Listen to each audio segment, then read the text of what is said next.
Hey guys, welcome back to another video. Why am I doing this video? I don't know. I really don't know what's wrong with me right now. Because today we're gonna react scary clown story. Again, I'm not the one that's afraid of clowns. I know a lot of people that are really scared of clowns. They're like, I can't do this, I can't do this. But we're doing clown because you know how like last year it was like a big thing, like how like everybody was like scared of freaking clowns, clown. I hope you get smash that like button because we're watching this. We're gonna see how far I can go, and this is warning, no sleep. So okay, it's the intro.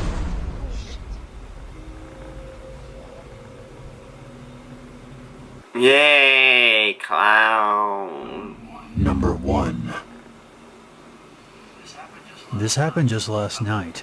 I live in the middle of nowhere in Nebraska, and my older cousin Odo and I were driving back home from the Home Depot in town, traveling at about 50 miles an hour, down a long stretch of road with fields on either side.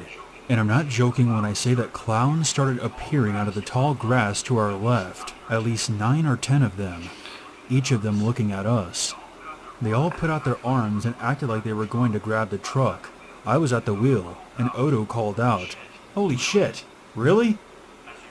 As we began driving past a few of them, one of the clowns, either because he was more daring than the others, or just couldn't see very well in his mask, got way too close to the road, and I hit the brakes, not to stop the car but to slow it down. When they saw us slowing down, they made to rush the truck. Alarmed that they were suddenly swarming us, I instinctively hit the gas again. I slammed the front right side of the truck directly into one of them, knocking him down against the pavement. Immediately all the other clowns started yelling and cursing, not really making to help their friend, but instead smashing their fists against the outside of the truck. Odo told me to put it in park, which I did, and he pulled a handgun from under the passenger seat. It was my uncle's gun. But I knew for a fact that it wasn't loaded because the firing pin was broken, and the gun wasn't able to fire. He rolled down the window and pointed the gun directly at one of the clowns. The clowns immediately backed off. Then he yelled, "Give me a reason!" For a moment, there was just silence as the clowns backed away a few steps, but not enough for me to hit the gas and safely floor it out of there. Odo gestured to the clown on the pavement. "Is he alright?" The clown on the ground started crawling with his hands and knees, and was shuffling away. Another clown carefully helped him to his feet. "Make a space!" Odo gestured with the gun to the clowns in front of the truck, and they immediately parted. I put the car into drive, and slowly started edging forward. "We have a dash cam, so don't bother calling the cops." Odo kept the gun pointed at all of them, until we were far enough away, then rolled the passenger window back up. Seeing all those clowns clumped in the middle of the road in my rearview mirror was one of the strangest things I had ever seen. Odo placed the gun back under the seat before muttering that he hoped that the headlight wasn't cracked. When we got home, we opened some beers and watched Game of Thrones, and didn't even bring it up to my uncle when he got home. Why? You We sure? didn't actually have a dash cam, but figured that there was no way for the clowns to know that for certain. I hope they learned something from this, because next time, I don't plan on hitting the brakes. Number 2. Oh, that's... The following story is told from the point of view of a female. Last Thanksgiving, my boyfriend and I loaded our 2-month-old daughter into our car and drove from Miami to Naples to visit my family. Being new parents, we were extremely nervous about taking such a lengthy trip with the baby and packed for every possible scenario. We left shortly after 12, my boyfriend behind the wheel, and we hit the highway, which was swollen with holiday traffic. After about an hour of driving, the baby became fussy, and we pulled over at a rest stop to feed her and change her diaper. While I was changing her, my boyfriend stood outside the car stretching, and suddenly called my name. Peering outside the car, I looked across the street in the direction he was pointing. There was a clown with a purple star painted over his face, and wild, crazy, unkempt black hair, and a purple and white checkered outfit standing on the opposite side of the parking lot, just waving to people as they pulled in and out of the rest stop. I chuckled and returned to what I was doing, unbothered by the clown, figuring it was just part of some kind of promotion. As we pulled out of the station, the clown waved at us, and I gave a lazy acknowledgement back. Just before my boyfriend took his foot off the brake and eased into traffic, the clown gave me the most hungry, sinister smile I had ever seen, and shouted, "You look amazing draped over my lap." Even through the closed car window, No. I heard him clearly, and said, "Wow, what a creep." Yeah. As we drove away, I repeated what the clown had said to my boyfriend, who hadn't quite heard it, and for a few minutes he was dead set on turning around to confront him. But I told him it wasn't worth it, as we still had a long drive ahead of us. We arrived in Naples shortly after 2:30, and by then, I had already forgotten about the incident, and didn't even bring it up to my parents. We had a great time at my parents' place, and ended up leaving close to 11:30 at night, much later than we had intended to. My parents tried to convince us to stay, and while we had plenty of stuff for the baby, we hadn't packed any overnight things for ourselves. So we decided just to commit to the drive. We figured that there would be a lot less traffic, and it would take a shorter amount of time to get home. My boyfriend had been driving for about 45 minutes when he asked me if I wouldn't mind taking over, as he was having a hard time keeping his eyes focused. I told him to pull over at the next rest area, and I would take the wheel. After a few minutes, we see a sign for a rest area and pull into it. It wasn't the same rest stop as before. It had no bathrooms, vending machines, or I feel like anything. I'm gonna It happen. was basically just a long parking lot, with one row of parking spaces which looped back onto the road. My boyfriend pulled the car into a spot, nose first, so it was facing a long chain link fence, and beyond it, there was just trees and a swamp. I couldn't see anything specific in the glow of the headlights. He put the car in park and left the engine running, and the lights on as he climbed out of the driver's seat. The baby started to fuss as soon as the car stopped moving, and after I climbed out of the passenger seat, I opened the back door to check on her. My boyfriend climbed into the passenger seat and immediately shut his eyes, after I confirmed that the baby was fine and would probably fall back asleep when we started driving again. I shut the back door and made my way to the driver's seat. That's when I heard the sound of the chain link fence rattling, and something being dragged across the metal links, steadily drawing closer. I turned in the direction of the noise, and for a split second, I only noticed the dark outline of a figure on the opposite side of the fence, until they stepped into the light of our headlights. It was the exact same clown from the other rest stop, except this time he had a large red stain splattered across his purple and white costume, and was dragging a broken beer bottle across the fence. He pressed his face directly into the gaps in the fence, and smiled at me. He cackled, No! No! No! and started making lewd gestures with his tongue.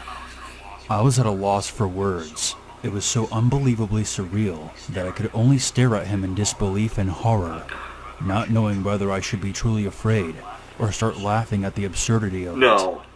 My boyfriend launched himself out of the passenger seat and screamed, "Get in the car!" Yeah, When he you better opened get his in the car car right now. door, the baby started crying Wait, do out, and the sound could be heard across the silent parking lot, and the clown immediately started singing in a grotesque, uneven voice. Rock-a-bye baby in the treetop. When the clown comes, the cradle will rock. My parents had given us a set of fancy glasses for our dining room table. My boyfriend launched one directly at the clown. The glass shattered against the chain link fence and sprayed tiny razor projectiles all over. The clown hissed and immediately booked it to the end of the fence. My boyfriend and I jumped into the car, slammed the doors, and locked them. I threw the car into reverse and backed out of the spot, and as we put the car in drive, we saw the clown charging towards us across the parking lot. My boyfriend yelled at me to hit him, but I swerved to avoid him and floored it out of the lot and back onto the highway. For the next several minutes my heart was racing, convinced that at any moment a speeding car would come up behind us and try to run us off the road. But fortunately that never happened. We were so shaken and traumatized that all we could do for the rest of the way home was ask each other over and over again, what the heck just happened? We could only speculate what the guy was doing out there at 12 a.m., dressed like a clown in the middle of the Everglades on Thanksgiving night. We considered that he was just trying to mess with people. but you would need some serious balls to pull that kind of stunt out there in the Everglades. The people that live around there don't put up with that kind of nonsense. And what was he even doing there? Just hiding behind the dark fence for a completely random car to show up so he could traumatize them? I don't know if the stain on his suit was actually blood, but he made us feel threatened enough that we felt justified throwing something at him. And seeing as how his response was to charge us, I suspect that his intentions were hostile. The fact that we had seen him earlier that day made the situation even worse, because it felt like he was stalking us. My boyfriend had a license to carry a gun, so all I can say is, it's a good thing that he wasn't packing that particular night. This Thanksgiving, we plan to stay home. Number 3. I know when most people think of a female clown, they immediately think of the charismatic and very sexy Batman villain Harley Quinn, but I promise they're not all like that. Back in 2012, I was walking home one night at around 9. I live in Gilbert, Arizona, and was walking by a large wide open park with a couple of soccer fields and basketball courts when I noticed something out of the corner of my eye. The overhead lights were still on and illuminating the fields, and I noticed someone sitting cross-legged out on the grass. I pulled out my earbuds and stepped off the sidewalk to get a closer look. At first, I thought maybe it was someone who had hurt themselves, but as I took a few steps closer, I noticed that it was a young woman, perhaps in her early 20s, leaning forward over something. It was hard to tell her exact age because her face was covered in white makeup, and a red heart and a black spade painted on her cheeks. Her top lip was painted black, and her bottom lip dark red. She was wearing a gray hoodie with the hood up, but had 2 holes cut on either side to accommodate her blonde pigtails. I stopped in my tracks and glanced around, convinced that this was a YouTube prank or something. But we were in the middle of a wide open area, and aside from the occasional car passing by, we seemed completely alone. The clown lady was wearing bright red sneakers, torn jeans, and some kind of clawed glove on her right hand like Freddy Krueger. I was only a dozen feet or so away, close enough to say something, but I decided to back away slowly and not engage in whatever she was doing. As I took a step back, she called out to me without looking up. Where are you going? Come here! "No, I'm good," I replied, and continued to walk away. For the first time she looked up, and smiled way too big, showcasing far more teeth and gums than was necessary. She raised the clawed hand, and I noticed that at the ends of each fingertip was a sharp point, like a thumbtack. You sure? More for me then. That's when she pulled out a large kitchen knife, the size of an ear of corn, and started cutting into the thing on the ground.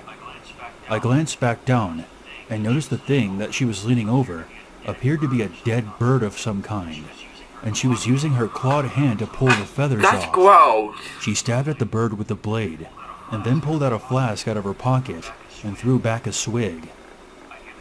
I nearly fell backwards into the road as I maneuvered myself off the grass and onto the sidewalk. I didn't want to turn my back on her the whole time, Yeah. convinced that it was a prank, and I should start looking around in every direction for someone with a camera or a phone. But there was no one else even remotely close by, and no place they could be hiding either. I quickly turned around and power walked down the sidewalk towards my apartment complex. As I reached the intersection, I was forced to wait for the traffic light to change so I could cross safely. My earbuds were back in, but I honestly wasn't listening to the music. I was so confused and unnerved by what I had just seen. I glanced over my shoulder and saw to my horror that the lady clown was walking up the sidewalk towards me, appearing to be looking directly at me. I wrenched out my earbuds again, glanced both ways, up and down the street, and even though the light was still green and the cars had the right-of-way, I sprinted across. When I reached the other side, I turned and saw that she was still approaching the intersection. No. She waved at me with her clawed hand, and a few No. feathers fluttered to the ground. She I hate called it when out to people me. fall. Don't get killed tonight. At least I'm pretty sure that's what she said. There were sounds of traffic muffling her voice. I literally ran home, entered my gated apartment complex, and went the long way around the building just to make sure I wasn't being followed. I then climbed up the stairs, locked both of my locks, and stared out my peephole in a panic for about 5 minutes before I finally calmed down. I didn't turn on any lights in the apartment, and instead used my phone to navigate to my bedroom, and then used a light from my laptop screen to change and go to bed. The following day, when the sun was high in the sky, I double-checked the spot where the clown lady had been, and the mutilated remains of a bird were lying on the grass. A few weeks later, I saw her again in broad daylight. I was driving my friend's car and noticed her walking down the sidewalk in full makeup and the exact same hoodie, dragging a garbage bag behind her. I turned the car around out of morbid curiosity and followed her for about a half mile, pulling over on the side of the road to let her walk ahead for a while and slowly continuing on. When she reached a wide open plot of dirt, I saw her pull out what looked like to be a dead rat from the garbage bag.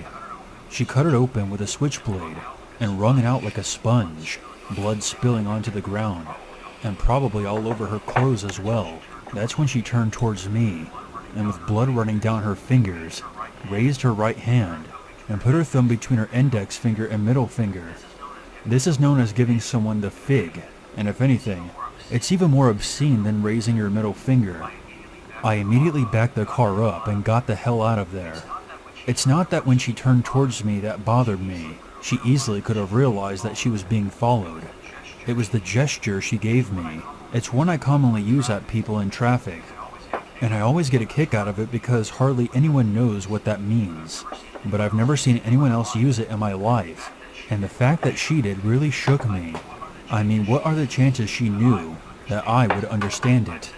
I've since moved, but my buddy still lives out there, and occasionally tells me he spots her wandering the side of the road. So next time you're in Gilbert, keep an eye out. I think I'm gonna stop there. I'm already getting goosebumps. That was 3 stories for you guys. This is actually gonna be a long video. It's actually gonna be longer than 10 minutes because it's stories. And stories, I don't like to just cut off and say I'm too chicken. I like to listen to the whole story, but boy, it gives me goosebumps. Like, I'm not terrified of clowns because I played a game called Crystal Metal Black. Sure, if you guys know that game. If you guys haven't, just watch that, look it up, and understand why I'm not scared. Because I used to play the clown guy. I used to love being the clown. So I thought it was cool being the clown. But like, boy, people out here doing the creepy stuff. Dude, if you're doing that, please stop. You're gonna get yourself killed. Humans aren't messing with you. Humans don't like it. They're just gonna kill you. It's like they're gonna call it self-defense. I hope you guys enjoy this video. I gotta go. Like, this is just creeping me out. Anyway, I'll see you guys in the next video. Bye guys.